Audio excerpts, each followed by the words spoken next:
Sleep is good, death is better, yet surely never to have been born is best.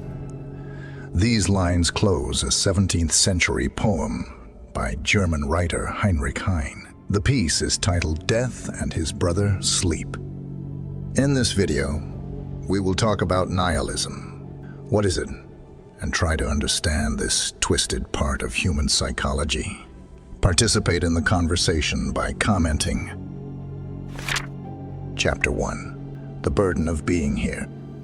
Have you ever wished you could hit a pause button on life? Or maybe even rewind and erase yourself from existence entirely? This feeling, while not often talked about, is actually pretty common. It's the desire to not exist, a state beyond sleep or death, where you simply aren't. This chapter dives into why we might experience this feeling and explores the difference between the desire to not exist and suicidal thoughts. Sleep, a mini-death or escape hatch. When we drift off, we're free from our worries for a while. But sleep isn't a true escape. Problems are still waiting for us when we wake up.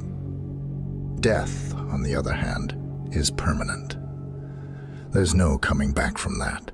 But even in death, our existence leaves a mark. Memories linger and loved ones grieve. The third option, wishing you weren't here. There's a third option, though. That's different from both sleep and death. It's the feeling of wishing you never existed in the first place. No worries, no memories, no trace of you ever being here. Why do we feel this way? Life can be overwhelming. Breakups, job loss, daily stress. It all piles up.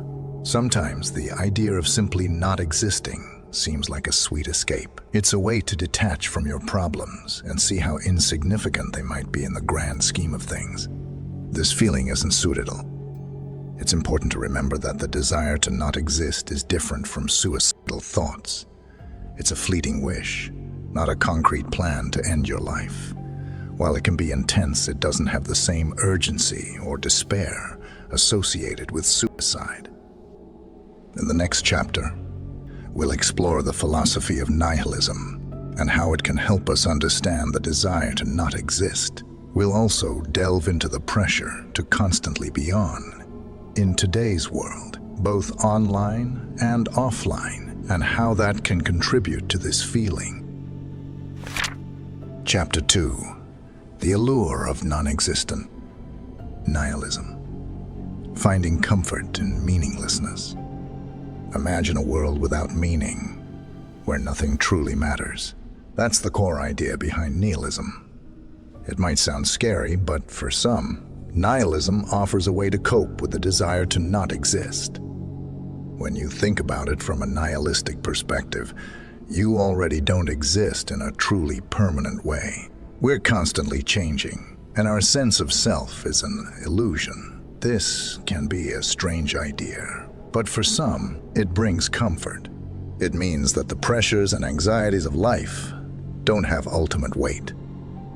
René Descartes, a famous philosopher, argued that the only thing we can truly be sure of is our own existence. After all, we can doubt everything else, but the fact that we're doubting proves we must be here, right? This constant awareness of ourselves can be tiring, though. It's like being trapped in your own head with no escape, even in sleep, when nightmares can intrude. Social media, the burden of being one. Social media adds another layer to the pressure of existing. We're constantly bombarded with curated versions of other people's lives, making us feel like we need to be on all the time. Even when we log off, our profiles linger online, a constant reminder of how we're perceived by others. Sometimes, it's not just the external world that gets overwhelming. It's ourselves, our own thoughts. An inner critic can feel like a prison. This can fuel the desire to not exist, a desperate wish to escape from ourselves. Life gets messy, the desire intensifies. When life throws curveballs, grief, loss, stress, the desire to not exist can become even stronger. It's a way to cope with the overwhelming feeling of just wanting to disappear, breaking the silence, talking about the unspoken. The problem is, this desire is rarely discussed openly. There's a stigma attached to admitting that sometimes existing feels like a burden, but by talking about it, we can create a safe space for people to share their experiences without fear of judgment, finding peace in the absence of non-existence. Since we can't actually not exist, the next chapter will explore ways to find peace and quiet the mind in a healthy way. We'll look at practices like mindfulness and embracing boredom as alternatives to the desire to disappear. Chapter 3. Finding peace in the absence of non-existence. The unattainable escape. Why wishing you didn't exist won't work. The desire to not exist might feel strong in the moment, but it's a wish that can never be truly fulfilled. It's like chasing after a mirage in the desert. It offers a temporary illusion of relief, but ultimately leads nowhere. So what can we do?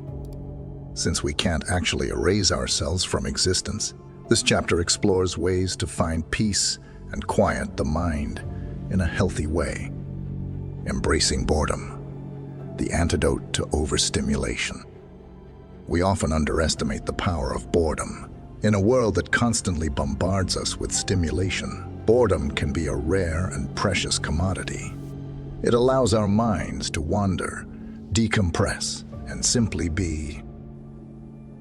Mindfulness. Finding stillness in the storm. Mindfulness practices like meditation can also help us achieve that stillness we crave. By focusing on the present moment and letting go of intrusive thoughts, we can find a sense of calm and detachment from the pressures of existence. A word about substances, shortcut with side effect. Some people might try to use substances to achieve a feeling of non-existence. While this might offer a temporary escape, it's a dangerous and unsustainable solution. Substances can worsen mood and create a dependence that makes things even harder in the long run. Disappearing acts. Healthy alternatives. The good news is that there are healthy ways to experience a similar feeling of disappearing. Activities like spending time in nature, listening to calming music, or engaging in hobbies that require focus can all help us disconnect from the noise and reconnect with ourselves. Imagine this, visualizing your escape. Here's a visualization exercise you can try. Close your eyes and imagine yourself gently detaching from your body and mind. Think of it as a temporary vacation from yourself. This practice can help you achieve a sense of peace and quiet without resorting to unhealthy coping mechanisms. Beyond the burden, finding meaning in existence. Now we will explore ways to find meaning and purpose in life, even when the desire to not exist creeps in. We'll look at the importance of connection and how helping others can be a powerful way to combat the feeling of insignificance. Chapter 5. Beyond the burden. Finding meaning in existence. The desire to not exist, not a life sentence. The desire to not exist might feel overwhelming at times, but it's important to remember that it's not a life sentence. It's a normal human experience. And there are ways to move through it and find meaning in existence. Finding connection. You're not alone. Humans are social creatures. Feeling connected to others is essential for our well-being. Talking to a trusted friend, family member, or therapist can provide support and a sense of belonging. Sharing your feelings can be a powerful way to break free from isolation and remind yourself that you're not alone. Helping others, the antidote to insignificance. Helping others is a great way to combat the feeling of insignificance that can fuel the desire to not exist. Volunteering your time, donating to a cause you care about, or simply being kind to someone in need can all contribute to a sense of purpose and connection. Finding joy in the small thing.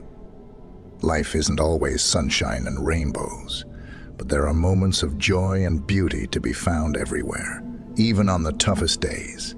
Taking the time to appreciate a sunset, savor a delicious meal, or laugh with a loved one can all contribute to a more fulfilling existence. Conclusion. Existence is a gift. Embrace it. Life can be messy. It throws challenges our way, and sometimes the desire to not exist feels like the only escape. But remember, existence is a gift even on the difficult days. By embracing healthy coping mechanisms, finding connection, and appreciating the simple joys of life, we can learn to not just endure existence, but to truly embrace it. It is not that we have a short time to live, but that we waste a lot of it. Life is long enough, and a sufficiently generous amount has been given to us for the highest achievements if it were all well invested. Seneca. Now watch the next video I made for you, appearing on your left.